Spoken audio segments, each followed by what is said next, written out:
நாம் இன்றைக்கி நாட்டு மாடு பார்க்க வந்திருக்கோம். இன்றைக்கி நான் வாக் வந்தேன் சைக்கிளில். அதை அங்கே வரப்போ மாடு நிறையா இருந்தது. சரி, அவங்க நாட்டு மாட்டை மட்டும் கவர் பண்ணலான்னு இப்போ பார்க்குறோம். இப்போ நாட்டு மாட்டை தான் பார்க்குறோம். இதெல்லாம் அவங்க வந்து நிறைய நாட்டு மாடு வச்சுருக்காங்க. பண்ணையில் வேலையாகிட்டு இருக்கிறனால எல்லா மாட்டையும் பார்க்க முடியல.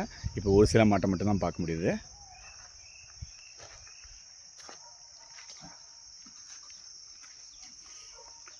பாருங்க, நாட்டு மாடு.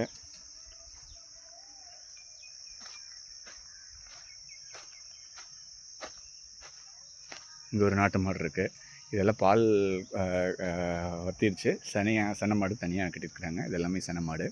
பால் மாடு நம்ம ஒரு நாள் பார்க்கலாம். பாருங்க, காரி மாடில் ஒரு டைப்பு. நம்ம வீடியோ எடுக்க வந்தோடனே பாருங்கள், நம்மளே பார்க்குது. இங்கே முட்டுன்னு நினைக்கிறேன்.